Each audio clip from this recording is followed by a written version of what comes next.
What is up, booktube? It is Monty. That's crooked. That's better. um, what is up? It's me. I'm back again. Once again, we're gonna talk about some books. Yesterday, Erin announced a little impromptu 24-hour readathon that she was gonna do, and I said I don't have to work today either, so I might as well participate because I already wanted to get you guys out this new vlog. I wanted to read some things for this, so it just kind of fit perfectly. The first book that I read was Guilt. I'm gonna pop in a cover over here because it was an e-arc by Jamie Brunner, and I read that because I wanted to read a different book I saw at Barnes and Noble a couple weeks back, and I said, well, if I already wanted to read that and I have it from my library, if I read two of her books, I can make it into like something of a theme. And then I've kind of decided to make this like one word title reading vlog. Hopefully that'll work. So Guilt is the story of the Pavlin family, where we follow three main perspectives, but we also have like some flashbacks to some other people. So the Pavlin family in the world of this book are responsible for sort of creating the idea of the modern engagement ring. It's what they've built their jewelry empire on. And at the center of this is their electric heart diamond. So it was a pink diamond. It was like 50 carats. It was a very unique and rare find. And great granddaddy, no, it was just one of the perspectives. Their father, Alan Pavlin, decided to use this as like the centerpiece for like his, I think it was in the 90s. Was it in the 90s? Decided to use it as like the centerpiece of a new collection, and he was going to give it to one of his daughters, and it was like the first daughter to get engaged would get to have this ring, and that kind of like ruined the Pavlin lives. In the present storyline, we are following Gemma Maybrook, who is the daughter of Paulina Pavlin, who was the daughter that got the electric heart engagement ring. And Paulina and her husband Liam both died prior to the start of the book. They died in like 2004. So we're following Gemma as she graduates from the New York School of Design. She is like a jewelry design major. She just won an award. Like, she is the creme de la creme of the jewelry design game. We are also following Elodie Pavlin, who is the current CEO of Pavlin and Company, which I don't think was like, the most creative title, because it's just like Tiffany and Company. I feel like we could have been a little bit more creative there, but whatever. We're following her. She's like in her 50s, and she is trying to steer Pavlin Company through the treacherous waters of the new millennia, where people are, buying a lot of jewelry online. They're not necessarily buying the most extravagant pieces, and her business is kind of suffering a little bit, Eventually, we also get to follow Celeste Pavlin, who is the eldest sister of Elodie and Paulina, and she's kind of living her little hippy-dippy life out in Provincetown, which is going to be important to the story because eventually everybody in the Pavlin family winds up out in Provincetown. And I have to say that, like, I didn't hate this book. I was reading it at first. I thought it was going to be a 4-star book. I thought I was going to get a solid 4 stars because Gemma Maybrook has been like ice out of the family since Paulina died. Since her family died, she was raised by her Maybrook grandparents, and the Pavlins had like nothing to do with her. And so she is like, I just want the electric heart engagement ring. It was promised to me. Like, that's literally the only thing I have of my mother. I just want the ring. And Elodie is out here trying to do an auction of some of the private collection items in the Pavlin and Co. vault. Like, their private collection, they might be going to sell some pieces so they can use that as like a cash infusion to maybe continue to save Pavlin and Co. for another century, because it's hard times out here.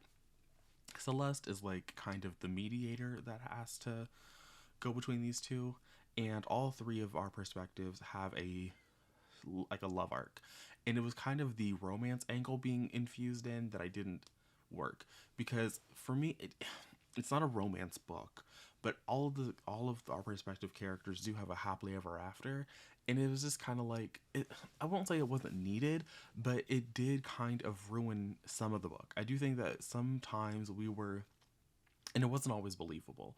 So, like, Elodie's whole relationship where she, was like this strong businesswoman, and then she fell in love with Tito, And Tito was like, oh, I'm just a Provincetown guy.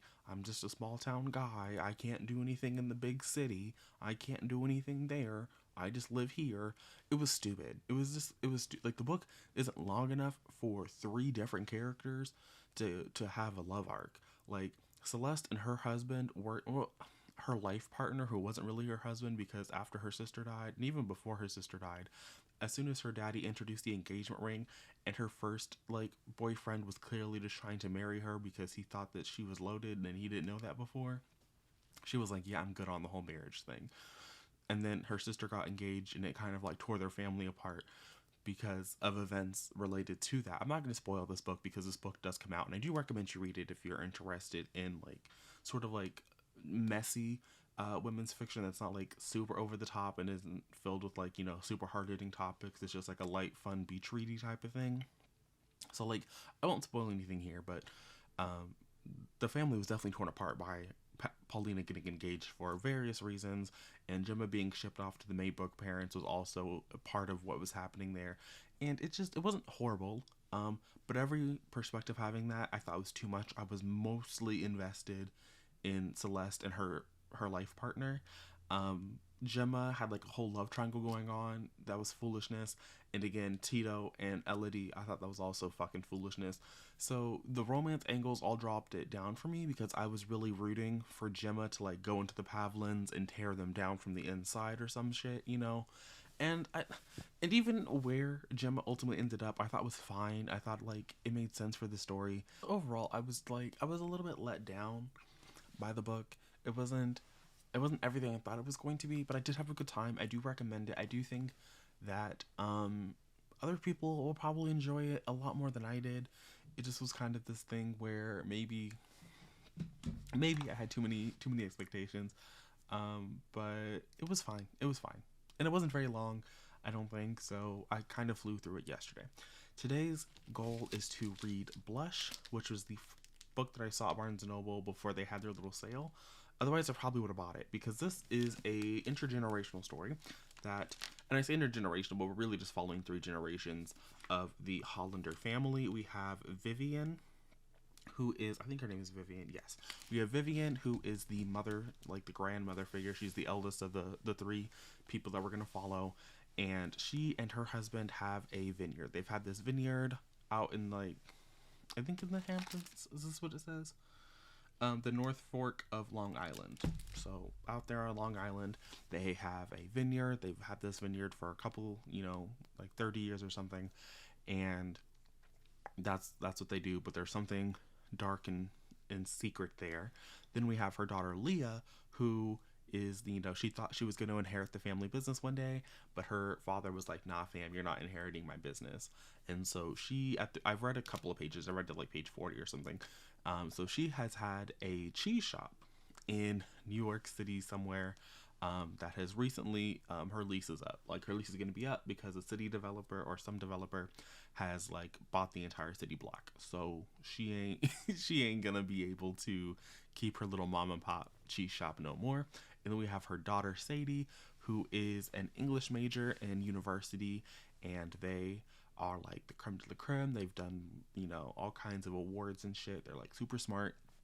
But they have hit a rough patch in their education. Things are kind of falling apart for them. They are finally, you know, maybe something is happening to them, and all three of these women are going to converge at this winery, and something's going to come out. Some deep dark family secret is going to come out, and I love me a good deep dark family secret. So I'm very excited to read this one, and I think that this might be my 4-star read of the Jamie Brenners that I read this month. Because, and part of what drew me to this is that in the author blurb, Jamie Brenner says that Jackie Collins is like an influence on her. And there are so many Jackie Collins books that I want to read, but like finding the first book in them series these days, I don't know if I'm ready to pop the trigger and like just buy it without having read it. So that's kind of why I'm interested, because all of Jackie Collins's books sound like things that I want to read. So I'm here for this. If I am able to finish Blush today, I also want to get to my arc of Misrule. I was originally going to read that just on my own time, you know, maybe include it in my like year-long secret reading TBR if that happens.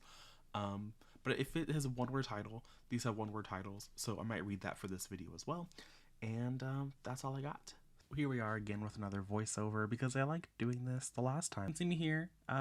We are reading Blush. I said that I was going to come in at the 50% mark, but I'm just going to let y'all know right now that I went ahead and finished it. I read to the 50% mark, and I thought about it, and I didn't have a lot to update you guys on, so I decided not to do that. And we're doing another voiceover moment while I have some Spotify lo-fi tunes in the background and some sprints pulled up in the foreground. Overall, I gave this book another 3 out of 5 stars. I do think that this and the first book I read by Jamie Brenner, Guilt, I think I got it right this time.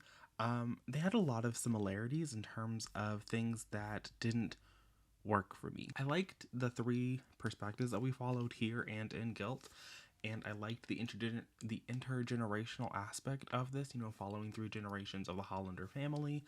And I kind of liked them turning around, you know, the struggling winery. That's what this one was about. The first one we had jewelry, this one's about wine. You know, about both Vivian and her daughter Leah both feeling excluded from a business that they had helped build. Both of them, you know, sacrificing, well, and for Vivian, sacrificing her entire family connections and things in order to do this. And then Leah having to sacrifice her dream of, you know, taking over the family business for, because her father said no. Like, I'm going to have your little brother come in and help me. So I thought that that was a very interesting situation for us to be in, and I thought that the book did an interesting job of examining those elements. And I liked the storyline where we had Sadie, who was a bit younger. She's like a junior in college, and she's getting to connect with the winery in a way that she hadn't before. And I will also say that the romance in this one was a little bit better. It didn't feel as convoluted or as distracting. I do think that Blush handled, you know, trying to save the family business aspect of the narrative better.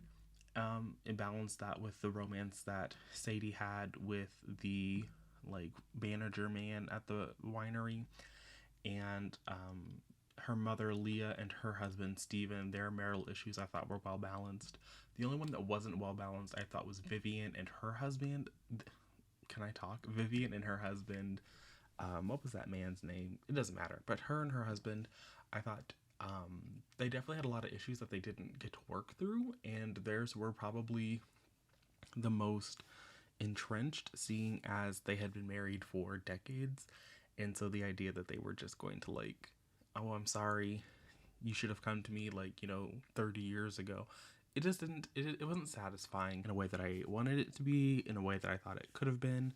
So in terms of that, sure, it didn't work out for me. I thought that we could have done some things that were better there. Overall, I thought it was fine. Like, I don't think Blush is a book that I learned a lot about the process of making wines, about, you know, like some of the labor and effort that goes into it. Having read Blush and Guilt, I do think that there's quite a bit of overlap. And I don't know if this is something that is happening because of the nature of the books I've chosen recently. Originally, this was going to be a Jamie Brenner reading vlog, but I don't know if it's because I read these Jamie Brenners back to back that I feel like her characters are very similar. And I did the same thing with Douglas Stewart and had very similar issues over there. So I'm kind of waffling because I want to say that, you know, it's not that these books aren't that similar, but in a way I can't bring myself to do that. So that's going to be something that I'm going to be thinking about for a little bit, and hopefully I'll come to an answer in that soonish. We'll see. I don't pretend to have an answer there. Overall, I think I would recommend one or the other. And if you do want to read both, I definitely recommend reading them the way that I did, because the overlap does exist. So yeah, this wasn't the most, I feel like, clarifying, the most beneficial review for Blush that I could have given, but overall it was fine. I appreciated Leah's story the most, the generation in the middle, because she was the Gemma character who had been denied something, and we were seeing her come and get to reclaim it, and I felt that watching Leah get to do that was more satisfying than when we were watching Gemma and Gemma struggles, because Gemma, I felt, had to continue to sacrifice things that felt necessary for other characters so they could have a satisfying arc, but it made me feel that Gemma wasn't as sad, like her storyline didn't get satisfied. Here, I think everyone had a satisfactory situation.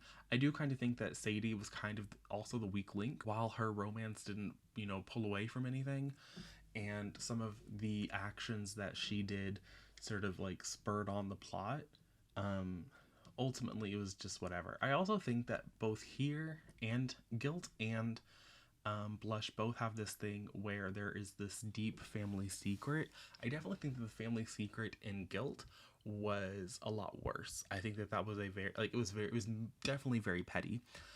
Here in Blush, I thought that some of the things that got revealed were something like, I think that the secrets that got revealed early on in the narrative about how they couldn't get out of their financial bind based on some, business dealings they'd made were the bigger revelations. And then the more personal revelations that Vivian didn't want to get out were the elements that were the weakest. I also want to say that I do wish that Bridget, the sister-in-law character, the fiance character that is dating Leah's brother Asher, I wish that she could have been either introduced better, like not introduced but included more, or Asher had been included more. I do think that she kind of, both of them existed in this weird nebulous space that I wanted to see more from, and it was not the most satisfying that they were not included as much as they could have been. I will put it that way, I guess. So for them, I wanted more.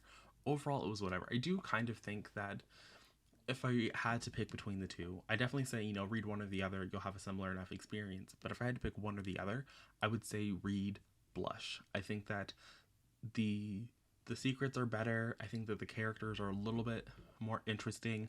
I do think that there's more of a motivation to keep going, because Guilt, it kind of just like spins its wheels. We don't really get to see Gemma actively investigating what's happening to the Electric Heart, and Elodie and Celeste have more quiet storylines. So I do think that Blush works better. I think there's more reasons to continue reading in Blush. And so if you can only pick one, if your library has Blush and doesn't have Guilt, and you're like, oh, well, should I maybe request it? Or you only have enough money on your Barnes & Noble gift card, or your Books A Million gift card, or Amazon gift card, or whatever, independent bookstore gift card. You're like, or you have like an Audible credit or a Libro FM credit, and you can only get one. I say start with Blush, and if you like it, then it's probably a pretty safe bet that you'll like Guilt. If you're looking for something that is nice and easy to transition you out of the winter season into like those spring vibes, these are fine. Both of them more like, I do think both of them have like a cozy fall quality to them more than like fun spring fare, but I think that it'll work. So ultimately, that's what I have to say about this. Thanks for listening to me ramble on. I'm gonna go ahead and end this little clip here. And I think I have to read Miss Rule just so we don't end on this weird voiceover. But if I decide not to read it and you see me pop back in to tell y'all to drop an emoji, then that's what happened. So I know that I was like, oh, I don't like vlogging my arcs because they don't come out for a while. And this is actually a particularly bad arc to actually sit here and vlog because it's a sequel. So I will leave my reading vlog for the first book in this duology up in the cards above for Malice. But we're going to talk about Miss Rule because I have to go to work today, which means that I'm not going to be sitting at home reading this book to completion so I can, do that. So I'm going to start this here. Because I'm loving it. So Malice is obviously a Sleeping Beauty retelling where we follow Alice, who was known as the Dark Grace because she had green blood. All the other Graces have this golden blood. Graces are essentially like a long time ago in the land of Briar, there was like a treaty that was signed between the Fae and the humans, and the Fae gifted some of their magic to the humans, and it's like the Grace blood, essentially. But, like I said, Alice, our main character, she a dark Fae. she's not actually dark fae. That's like, there's a whole plot about what she is in the first book. But she has green blood, so she was kind of, you know, she couldn't do what the other Graces could do. She was good for cursing, and that's what they used her for. They used her to make curses, and there's a whole interesting plot line that goes on with that in the first book. It's a great time. The sci-fi dynamics there are a great time. Loved it. 10 out of 10 would recommend. There was a lot of hype for it before the book came out, and then the book dropped, and it was crickets.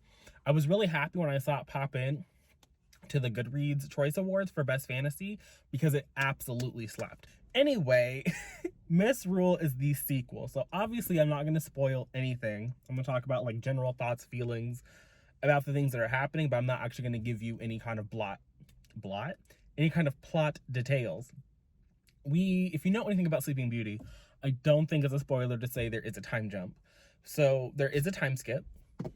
We're picking up, you know, sometime later, which if you know me, I don't normally like time jumps, but here it's like, it's part of the mythos, right? It's part of the sleeping curse, so you have to play with it a little bit. And so I liked it, and I continue to like the play on the sleeping curse that the first book, you know, introduced, because the entire first book you're like, okay, but it's a Sleeping Beauty, she got to go to sleep. So I do like the play on it in the first book, and I like that continue to play on it here, and I like how the Fae were tricky. Because it's making for really good content. I'm about 28% of the way through the book, and I love it. I love it here. I'm having the wonderful feels like an exaggeration, but I actually am having a really good time. I love Alice as a narrator. I mean, now she's going by a different name, not gonna say it, but I love Alice as a narrator. I think that she is, I just love it. I love it. Part of me wishes I had the audio, because I did listen to this on audio, but I get it. The book doesn't come out until, I want to say May. I'll leave the date on the screen somewhere when I put up the book cover. So I just love it. I love where we are. There was, you know, I won't say a big reveal, but there was like a kind of a twisty situation that happened around the 20% mark, which is how we got to see how the sleeping spell is being played with. And I think it's the most brilliant way to have that to have that part of the curse come into play. I thought that was brilliant. I mean, it's so simplistic, but sometimes I think that when you're writing a fantasy and you write the curse, you're like, obviously, you know, you said this is going to be a byproduct of the curse, but like, you think it's going to happen in the most, you know, over the top way.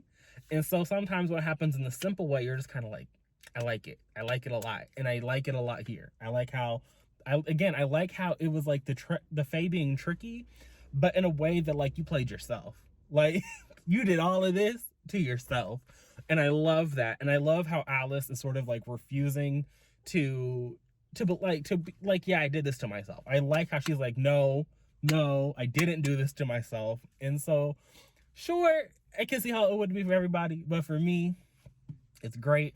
After the string of just like horrible or mediocre books that I had, because I read those 2 Douglas Stewarts back to back, and then the Jamie Brenner was better, but I ultimately decided that they're not an author for me. Like, I enjoy the stories that they tell, but I just feel like they scratch the surface.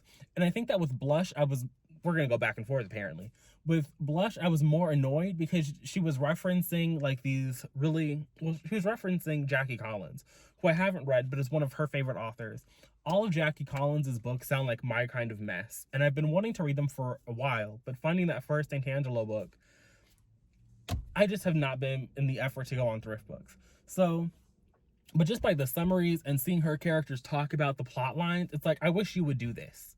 Like, I wish that, like, Jamie Brenner is like on the surface of the mess, and I just want her to like delve into it a little, like to sink her teeth into the actual meat of the mess. And so, again, 3-star reads. And so here, it's like we're hitting the ground running. I have no idea where we're going. I don't have a singular clue. I don't have a single guess where this is going.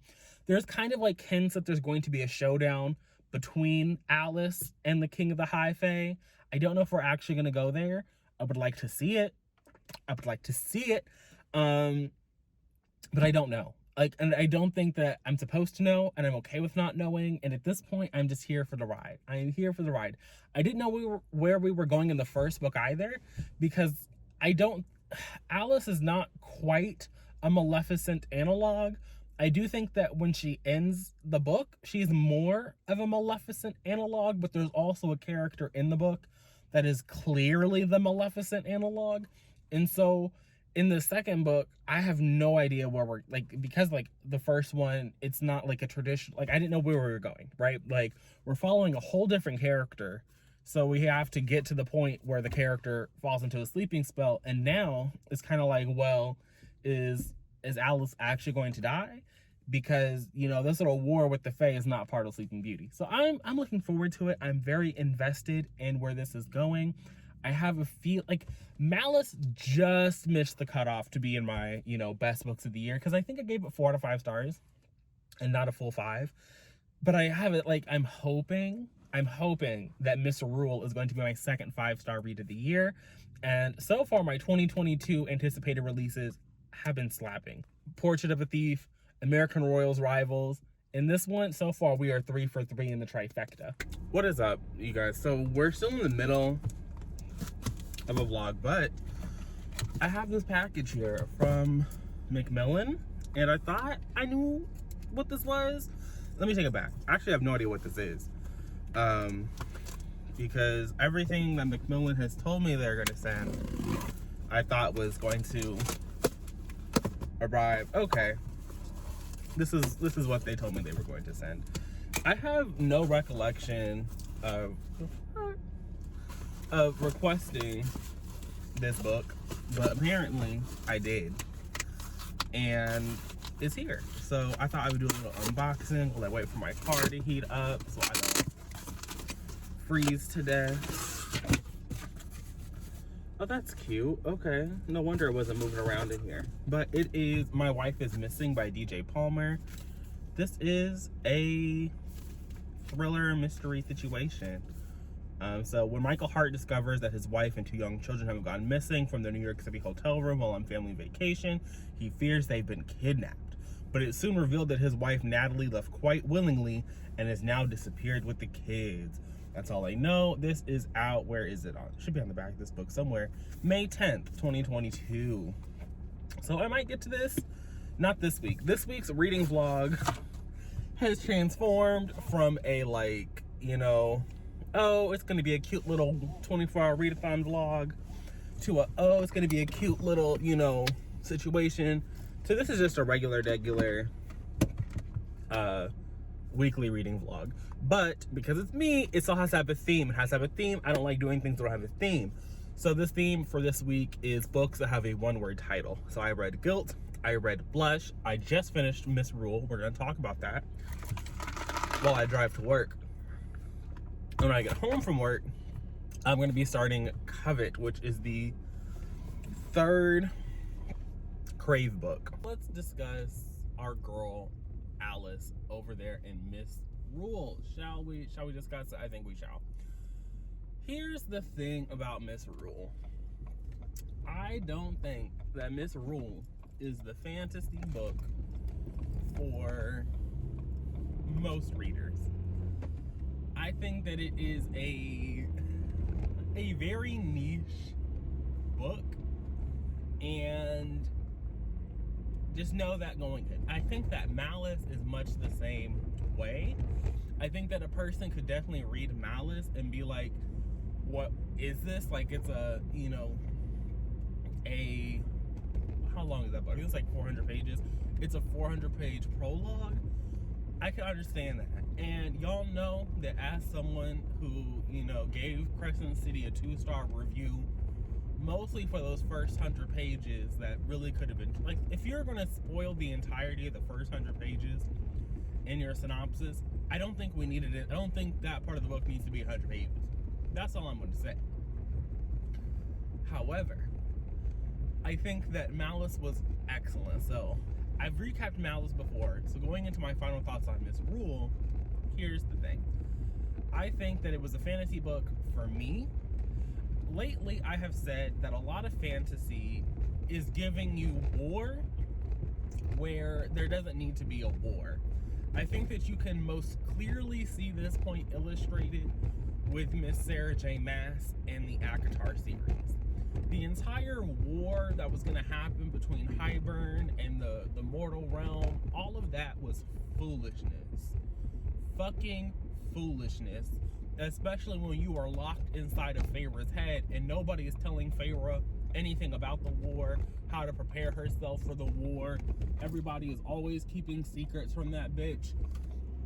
Literally nobody was invested in that war. But because it's a fantasy series, people are like, oh, there has to be a war. And that happens across, YA, adult, indie published, non-indie, like traditional publishing. If there's a fantasy, I think that the assumption is, this is early morning lighting is not for me, goddamn. But it's just, there has to be a war because it's a fantasy. The girlies want a war, they want a battle scene, they want this, they want that. But then the actual book itself does not deliver on a war. So Miss Rule kind of sets up a situation where there could be a war. There could be a situation that exists in this reality where, the Dark Court and the High Fae have to battle it out. And that's the first plot I thought I was gonna get. Because we start off the book after the time jump, and we know that the Dark Court has been invading the fairy realms. The Dark Court, has been taking out some Fae. And so for a lot of the book, I was expecting, okay, we're leading to a war. We're leading to an all-out fisticuffs between the Dark Court and the Fae. And this is gonna be a knockout, drag them out situation where bitches die, bitches don't die. All kinds of fun shit. And I wouldn't say that's what I got. And I don't think the book ever intended to do that. I don't think that those particular moments were actually laid out in the story for me to believe that they were going to happen. I think I was just assuming they would happen because what else are you going to do? What she chose to do instead, I thought was pretty masterful. It still gave you fantasy. You still got everything that you thought you were going to get, but it felt like a fairy tale. I think that sometimes when you do a fairy tale reimagining and everyone's just like at war with each other, it feels like fantasy, yes, but it loses the quality of a fairy tale. Like, fairy tales can be dark and twisted and, a little bit melancholy at times, but I still think that nestled in like the bittersweet is still the sweet part. And there's rarely any sweet moments about going to war. That's kind of why I think that YA fantasy has shifted and become so reliant on a romance, is because the actual wars that they be fighting, the authors are not invested in. The authors are not invested in detailing battles, are not invested in detailing, troop movements, in the minutia of a war. They like the conflict, the angst of a war, but the actual war itself could be swipped and swapped and everything would be fine. But the romance becomes the core because, that's what they want to write anyway. And so here, I think that we got, all the angsty juiciness that you would expect after the events of Malice between the romantic centers, but we still had a nice little fairy tale moment. And I think that it was bittersweet in the way that all good fairy tales are bittersweet. If you picked up Malice because of me, and you gave it at least, I would say, if you gave it at least a 3-star, I think that Miss Rule will be worth your time. If you gave it under a 3-star, like a 2.5, you had a fun time, but you were, disappointed, and, you didn't really want a 400-page prologue or whatever, like that's how you felt, don't pick up this book. Just don't do it. I think that what Heather Walter did was she really was invested in crafting a fairy tale that wasn't, a bunch of purple prose. That's not what I mean when I say it felt like a fucking fairy tale. The shit was comprehensible, okay? We weren't out here with, like, strange fucking verbiage that didn't make sense, that like you had to read 17 times to comprehend. No, that's not what I mean. It was still written in plain fucking English that had a quality of a fairy tale. So I had a good time with it. That's all I have to say. I'm gonna go now. I'll check back in once I have done some more reading. But I hope that you guys are having a good week. I hope you guys are having fun out there.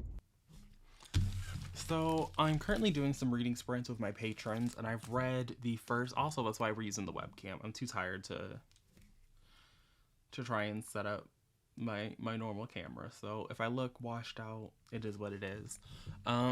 Covet. I've read 132 pages, I want to say. Yes, I'm on page 132. I'm about to be at the start of chapter 34. This is the most recent addition to my reading one-word titles in a week vlog. That wasn't meant to be, but it is what it is. This is the third book in the series that starts with Crave. The next book, Court, I want to say comes out next month, and so I figured now's the best time as any to get caught up. I have it out from the library already. I've been putting it off. It is what it is, right? So here we are following the events of the second book, Crush, pretty soon after. I think the book starts off with 5 days having passed between then and now. I don't want to get into spoilers because I just can't honestly be bothered, but the beginning of this book is definitely slow going, especially if you were like me and you read the first, well, not the first book, but if you read if you read Crush and you took like this year break and then you come into Covet, I do think that it's taking me a minute to get reacquainted with the dynamics and with the world. Not that it's hard to do, because this is like YA, so it's not difficult to get reacquainted. It's just taking a minute. So it does have that going for it. The character dynamics also feel a little bit off, a little bit stilted, which is annoying because I remember reading the second book and really liking Grace and the way that the love interest situation was happening there. I thought that was interesting. I thought that it was something that was entertaining at the very least to read, so I loved that. What else can I say without spoiling? Oh, and because I really liked that dynamic, I'm just kind of like, oh, this is what we're getting for the third book in the series. I wish that we could, I don't know if I would say play with that more, but if we could do something with it in a way that I thought was more entertaining, that better served the plot of the book. But it is what it is. It's not horrible. I'm having a good time. Probably this is on the level it was when I was reading Crave. Like, it's not the best time. It's not the worst time. It's just kind of a time. And it is something that I'm enjoying. Because I also don't read a lot of paranormal. I think if you read a lot of paranormal, this could easily be a skip. I do think that in terms of like the paranormal that I had at, targeted to me when I was a kid, it was things like Marked and Twilight. Like, Twilight was the big thing, but then Marked was like the next that was kind of prolific in a similar way to this, because I remember blinking and there was like 5-6 books out in that series while I was younger. And when I look at them between, like, I think that's really the more apt comparison. I wouldn't compare this so much to Twilight as I would to Marked. Even though in Marked they are all vampires, there is a more of like a magical, mystical element there that was very appropriative.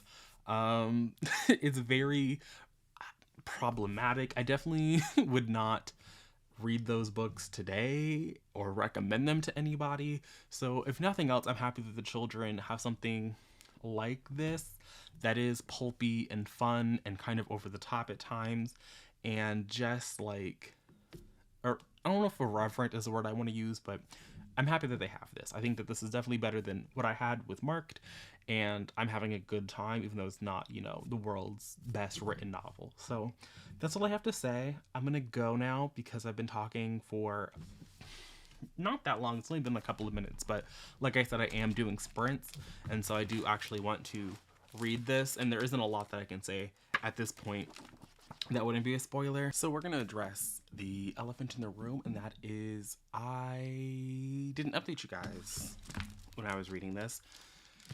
Here's my thought process. So I did some Patreon sprints. I checked in around 200 pages. I said I was probably gonna check in around 300 pages. But I don't think there was any way for me to have checked in about this book without having spoiled it. And I don't know. Here's the thing. I also would like to retract a statement that I said in that update, because I think I said I'm happy that the girlies have this and not marked, and then I kept reading, and there's definitely a creature from or a being from indigenous cultures that you're not really supposed to like say aloud apparently. So I'm not gonna say it out loud because I'm not gonna be inviting evil into my home. I'm not doing that. But that definitely appeared to guard this unbreakable prison is at the heart of the story. And so that was weird. Didn't like that. There was also a scene in the book where a black character literally forfeits her abilities to save a white character. Wasn't okay with that. Like, there was when I was reading the scene of the black character literally ripping a part of herself out so that she could give it to this white character so he could like, one, have a soul again, and two, not be dead. I was kind of just like, this is giving Final Girl support group with the magical Negro. Like, this was, it was just offensive, honestly. And so much of the book wasn't offensive that when I got to that part, I was just kind of like, the book wasn't good. It was definitely, we had retreated back to Crave levels, because I definitely think Crush so far is the highlight of this series. This was a lot of spinning our wheels. There was a lot of, oh, bad things are going to happen to you, and characters kind of sort of trying to like do the quest that they need to be doing. But a lot of it was just like, well, we're still in high school, so we're new high school. And I think that there's a place for that. I think it's interesting to see people, you know, trying to do a paper. But at the same time, it's kind of like the world is literally ending. And so, like, priorities and, like, you know that the world ending is a bigger priority. And it's not even like they were trying to use their schoolwork to distract themselves from the end of the world being over their heads. It was just like in the book. And and the elements of them being in the book, they weren't there to like give you a reprieve from these moments of them, you know, trying to go on the quest. They were just kind of in the book. So it gave me very much Crave vibes, where for 600 pages Tracy Wolf details this woman's life for a week. And here it's like, okay, we get it, we get it, we get it. Like, can we actually advance the plot? There were also just a lot of characters here. When they eventually got to this prison setting, there were new characters introduced, but there were also a significant number of characters not present. And so I don't think that Tracy Wolf did a really good job of juggling all of the characters in the school setting, in the sort of quest for this because I think that when you have a core group of like 5 people, and everyone in that core group of 5 people has a significant other, then we have a core group of 10 people. And so that was just too many people. It was too many people for her. So even though we got new characters in this prison setting, it was like a breath of fresh air, because at least there was a significantly fewer of them. There was actually only like 5 people during the time we were in the prison. But also, as soon as we left the prison, that's when the fuckery happened with the black character. And so it was just, I don't know. Initially I gave it 3 stars, and then I went to bed and I woke up and I laid in bed for a while trying to put off filming this little outro wrap up situation. And ultimately, I think this is like 2 stars. So I'm going to give it 2 stars on Goodreads, maybe 2.5 in my spreadsheet, because like I probably will continue with the series because it's just bonkers. But I do think that this was a step backwards. And after having read this, I don't think I would recommend the series overall to anybody. Like, even to the children of today, even to the I know it's a New York Times bestseller, so like it doesn't need me. But there's something about the quality of the book that feels like, I don't know enough about Entangled Publishing, but it felt like they be indulging the authors a little bit. And I think that I need them to like, they're not going to. From what Goodreads tells me, if we have a 400 page, what should be a novella is going to be 400 pages, then no, I don't think Entangled is going to be reigning in Tracy Wolf anytime soon. But I wish they would, because there's no reason for her books to be this long. There's no reason for them to be this long at all. I think 600 pages, sure, maybe even 550. But this book was almost 700 pages, and the next book is 700 pages. So I think that there was a lot that could have been edited out. I think that there was a lot of times where like you were supposed to feel tension or like the stakes were raised, but they didn't feel real. Like we learn on page like 150 or so that there's like a warrant out for a character's arrest.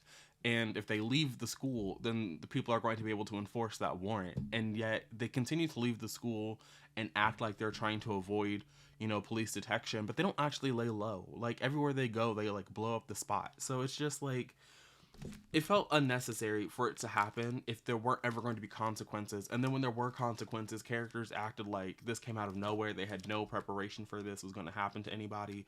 So ultimately, like I said, 2 out of 5 stars. I don't really recommend the series as much as I thought I was going to. So there's that. And then to sort of wrap up all the other things that I read for this video, we got Miss Rule in here. I gave that 5 out of 5 stars. Even now, I'm like, yeah, I had issues with some of the things, with some of the elements, but I do think that what Heather Walter was able to do was really masterful, and I enjoyed that ride, and I'm sad that it's over for me, but hopefully this is the kick you guys need now that, my review isn't hidden behind a choose your own adventure pathway. For one, you go watch that Malice vlog, and 2, to pick up this duology, because it's going to be ending soon. You'll have both books. You can just, marathon through it. And then I read Blush by Jamie Brenner. I gave that 3 out of 5 stars. The further I get away from that book, I remember more about that, and even Guilt. I remember things about the first book I read for this video, but those are also books that I don't really recommend unless you are really just trying to. I don't even know when I would recommend those books. They just kind of, they weren't bad, they weren't amazing, they were just kind of a time. And if you just want a time, then that could be for you. They both have romantic elements. They're not romances. So they exist in this weird space. And I think that if you enjoy Guilt, I would say if you want this like girl going in to like bring her family down, I wouldn't read that book. You're not going to get that. But if you like the synopsis of Blush about, these 3 generations of women coming together on this vineyard trying to save the vineyard, I feel like that's a more honest book. Like that premise is met in the book. It's these, mother, grandmother, granddaughter, all that situation coming together and their experiences on the vineyard. I think that's more accurate of the description that the synopsis provides. So if you like how that sounds, I would pick it up. Ultimately, I think this was a fine week in reading. I had a good time. Hopefully you guys had a good reading week. If you did, feel free to let me know down in the comments, but I'll see you guys again soon with another video. But until then, and until next time.